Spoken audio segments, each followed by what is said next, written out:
और यहाँ पर नेक्स्ट दिन देखा जाता है एन को, जो कि रियो की फ्रेंड्स उसको लेने आई थी और उसको जो इस यूनिवर्सिटी के चाइनीज़ डिपार्टमेंट को दिखाने लगती है। वो बहुत ज़्यादा खुश हो जाती है कि ये देखकर। और यहाँ पर रियो और सो भी देख रही थी ये सब सो की सुपर नेचुरल पावर्स के लिए, और वो देख पा रही थी। यहाँ पर एन को दिखाया जाता है जो कि बहुत ज़्यादा खुश थी, और यहाँ पर क्याओ को दिखाया जाता है जो कि उसको देख रही थी। उससे एग्जाम की प्रिपरेशन के बारे में पूछते भी थे, वो उसको इग्नोर करके चले जाते हैं। और यहाँ पर देखा जाता है सो उसको बहुत ज़्यादा वाला मिस करी, सो को बहुत ज़्यादा वाला मिस कर रही थी एन।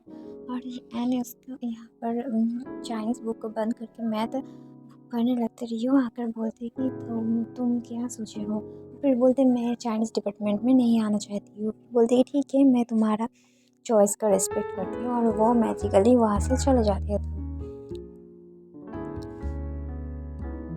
और यहाँ पर सो और रियो को दिखाया जाता है जहाँ पर वो एन सो को याद करने लगती है, और सो बोलते हैं कि ये लड़की को तो मैं आसानी से नहीं मिलने दूँगी मुझसे। और यहाँ पर उसके रूममेट भी जा रही थी हॉलीडे पे घर, और वो नहीं जा रही थी क्योंकि उसको पढ़ाई करनी थी और घर पे नहीं जाना था उसको। वो फिर यूनिवर्सिटी में पढ़ाई करने लगती बहुत ज़्यादा वाला रात तक। और यहाँ पर थक हार कर वो जब जाने लगती है तब उसके जाने वक्त पैर मुड़ जाती है, और यहाँ पर गिरने ही वाली थी तभी सो आ जाती है। सो को देखकर वो बहुत ही ज़्यादा शॉक हो जाते हैं और खुश हो जाते हैं कि फाइनली तुम आ गए। और यहाँ पर देखा जाता है कि वो सॉरी कहने लगती है अपनी हरकतों की वजह से। फिर बोलती है कि ठीक है बट ऐसे मत करना, अब से पढ़ाई करना। और फिर खुश होकर वो उसके साथ चले जाने लगती है। तभी वो इतना ज़्यादा बात नेक्स्ट दिन उठते ही और देखते हैं कि वो सो के घर में है, और वो याद करने लगती है कि इतना ज़्यादा वाला था करके वो सो गई थी उसके सामने ही। वो तभी सो उसको अपने घर लाई थी और यहाँ पर सुला दी थी। वो देखकर वो वाला ब्लश करने लगती है और रोमांटिसाइज करने लगती है उसकी और सो के बीच में। और तभी सो आ जाते हैं उसको उठाने के लिए, और चले आते हैं वो लोग किचन में और बोलते कि एन के लिए शेड्यूल बना रखी है, इसलिए उसको उसके घर में ही रहना होगा, तो फिर वो बहुत ज़्यादा अच्छे से पढ़ाई कर पाएगी और वो भी समझा पाएगी। और फिर तो खुश हो जाती है कि हाँ ठीक है, मैं ठीक है। बट वो बहुत ज़्यादा पढ़ाई कर चुकी थी, बट उसको तभी भी वो ब्रेकफास्ट के लिए नहीं पूछ देता। वो थक हार कर खुद ही चले जाते किचन में देखने के लिए कि क्या कुछ है।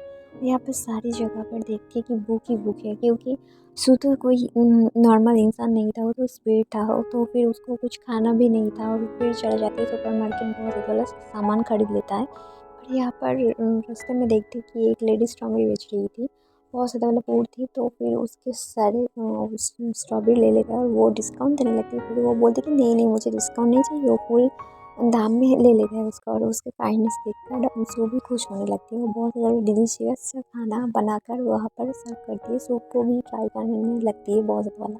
और वो खुश हो जाती है क्योंकि वो फर्स्ट टाइम ट्राई कर रही थी, उसको पसंद आ जाता है। और फिर बोलते कि जाओ तुम पढ़ाई करने जाओ।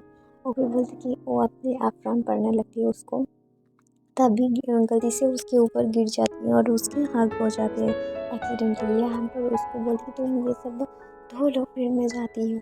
और वो बहुत समय तक पढ़ाई करने लगती है, बट तभी भी सो नहीं आता है। फिर बोलती क्या कर रही हो, और धड़ाम से आवाज़ आती है और वो फिर भागती हुई जाती है। और वहाँ पर देखती है कि वो एक एक्सपेरिमेंट कर रही थी कि कैसे ये बसन को धोआ जाए। और वो फिर बोलती है कि तुम क्या ये भी नहीं जानते हो। फिर दिखाने लगती है कि डिशवॉशर से ऐसे धोते हैं इसको, और वो फिर समझ जाते हैं। यहाँ पर वो पढ़ाई करने लगती है, तभी यहाँ पर उसको पहली बार भूख के एहसास होता है। और फिर उसको एन को बोलती कि जाओ मेरे लिए कुछ बना कर लाओ। फिर बना देता है और वो मज़े से खाने लगती है। फिर बोलते उदास हो जाती है एन को, बोलते कि बचपन से मैं अकेली रहती हूँ, बर्थडे पर भी मुझे अकेले रहना पड़ता है। और तभी घर की बेल बजती है, और यहाँ पर उसके स्पिरिट दोस्त जो कि हिस्ट्री की, जियोग्राफी की, बायोलॉजी की सभी सब्जेक्ट की स्पिरिट आ जाती है यहाँ पर। और रियो भी आ जाती है लास्ट में। और यहाँ पर वो बहुत ही ज़्यादा वाला खुश हो जाती है कि उसका